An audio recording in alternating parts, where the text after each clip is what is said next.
Yo, what's up mga kasulit, for today's video samahan nyo kami. So mangunguha tayo ng tuyompo or tayong kung sa Tagalog ay tawagin. So dito pala kami ngayon sa Sitio Paulangon, Barangay Calawang, Taytay, Palawan. Ayan, gamit na ang bangkang disagwan or baruto kung tawagin.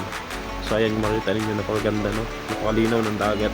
Grabe, na talaga si Lord gumawa. At ayan, kung mapapansin nyo, napakaraming seaweeds, no? So isa lamang pala yun sa papakunay ng hanap buhay ng mga taong nakatira sa tabing dagat.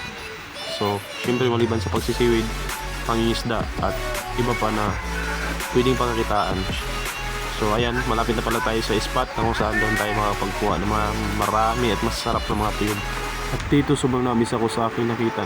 Grabing galaki ng mga isda, sobrang amazing, sarap sa tinula. Siyempre maya pa darating na tayo sa spot na kung saan tayo makakapagkuha ng mga tuyob. So malas nga lang grabing diliit na mga tuyob, pero okay na, at least craving satisfied pa rin naman tayo kasi nga sobrang linamnam at talaga namang napakasarap ng tuyom or tayo.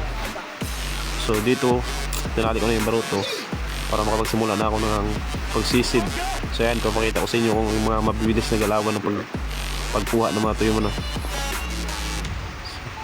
Ayan, kung titingnan nyo parang naka-forward yung video, pero yung totoo niyan, talagang ganyan ako kabilis magalaw pag sa ilalim ng dagat, lalo na sa banig. Ayan,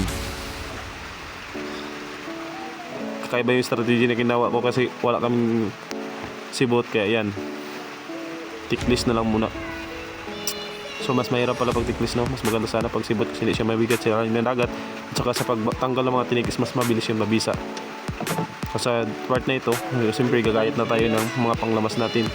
Ayan, so sibuyas lang naman yung masarap.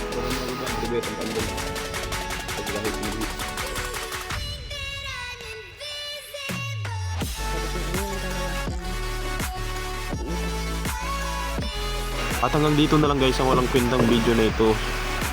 Hindi ko na ipapakita ang aking mga malupitang sobo, at pasensya na sa ating voice over or over voice. Bye bye.